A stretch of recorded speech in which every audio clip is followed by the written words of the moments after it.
boy out. Okay, this is Anatomy 2. It's kind of a crazy time. Just adjusting where we can see here. This is our week 1 that I missed, and I'm just making a YouTube video because I think it would be easier for you guys to kind of go through chunk by chunk rather than doing a whole class and then catching them, whatever you want to do. But today we're going to kind of see how this runs. This is the first time using this technology of recording my screen, and I feel kind of like a grandpa trying to use technology, but let's see if we can do this. I have about 15 minutes to record everything, and I should be able to get it done. So, week 1. We've talked about this in our Anatomy 1 class, organization of the human body. You start down at the atomic level, which builds into molecules. Sorry if you hear my dogs, they're kind of crazy. Okay,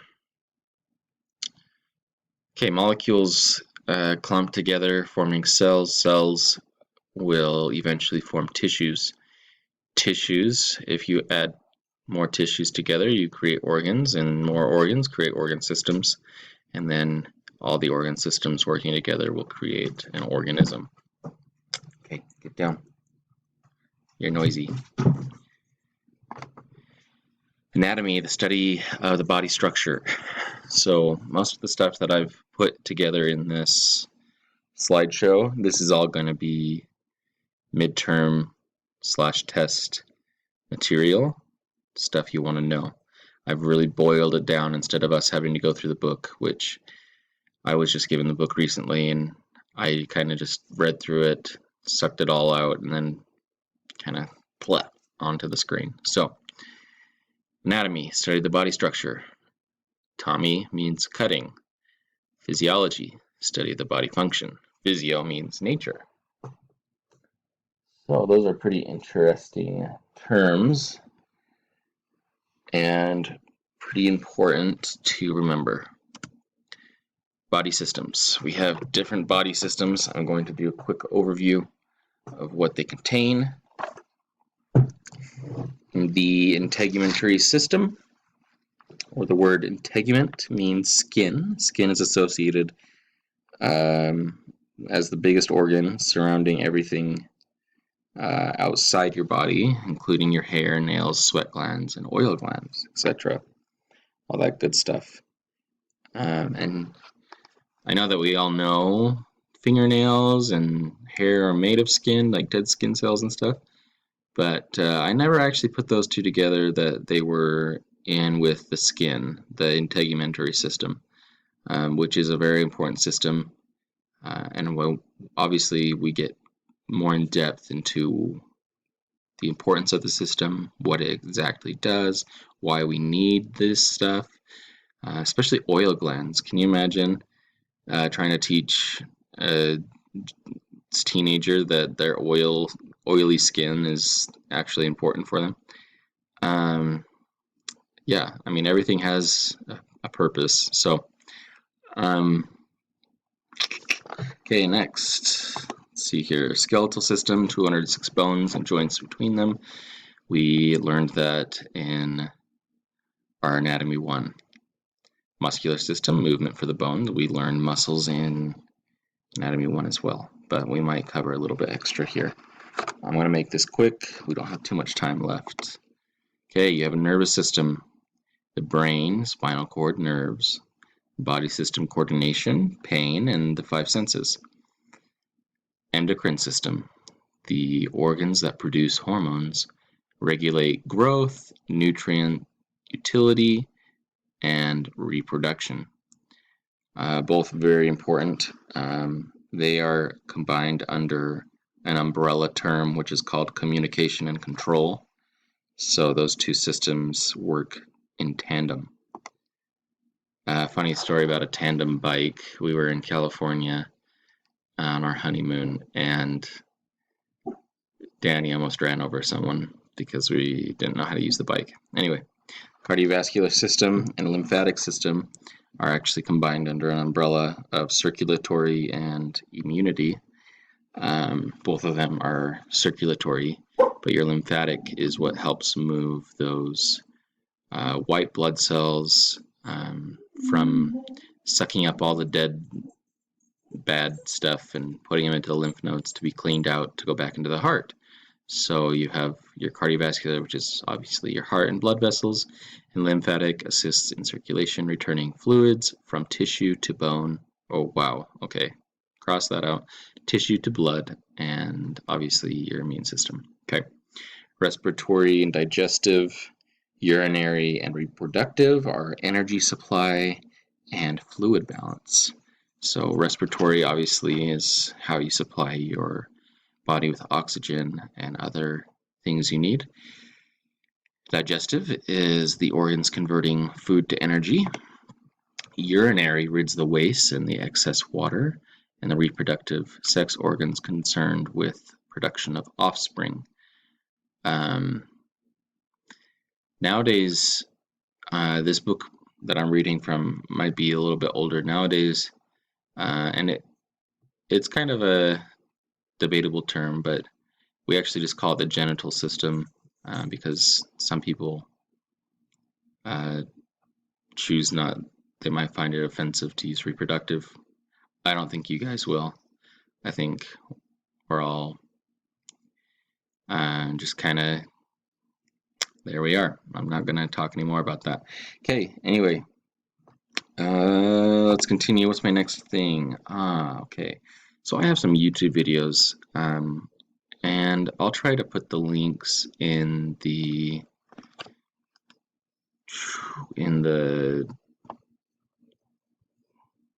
whatever you call it, stuff down below. I'm going to try to give you those links. I want you to watch those links about homeostasis. It's important, and this stuff is on the quiz and the tests and stuff. So homeostasis, our bodies are put through a range of conditions, and our bodies are actually designed to put us at an internal balance. And that video will kind of explain it more. If you turn up the heat on the house, your body starts to sweat, etc. Okay. There's extracellular fluid and then intracellular fluid, and we know what extra and intra mean from our discussions in Anatomy 1. Extracellular fluid bathes our cells.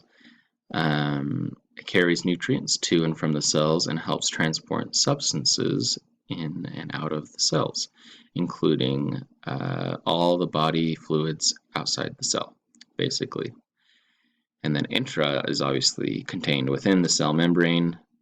Same kind of deal. It transports substances throughout the cell, but it's all contained inside the cell. Doesn't go out. Okay, let's see here. Yes, those are the links there. Learning about positive and negative feedback. I want you to focus on the negative feedback. Positive feedback is not what we're concerned with currently.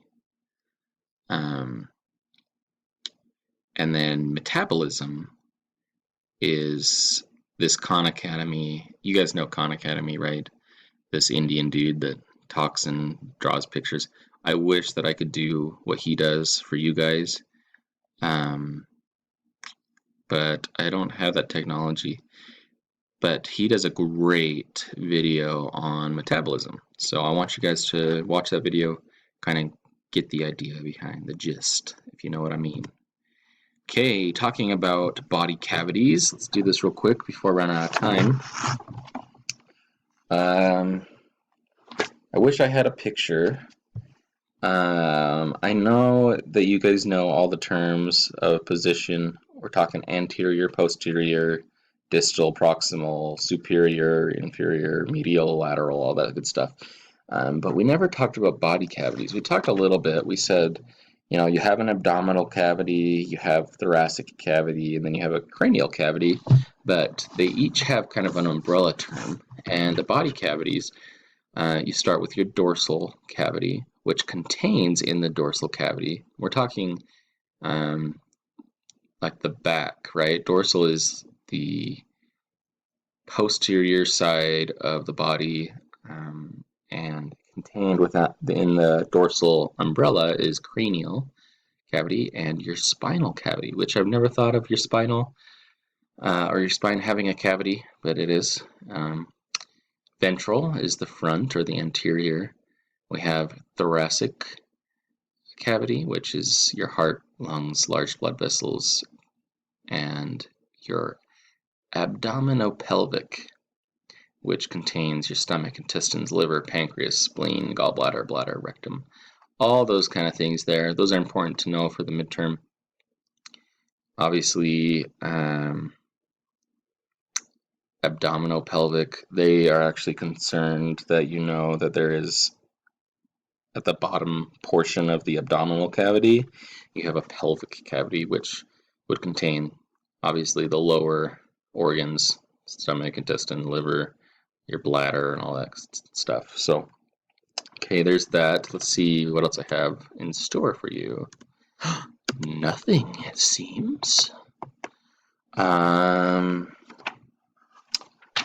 Yeah, I'm going to try to scan in a test for you guys.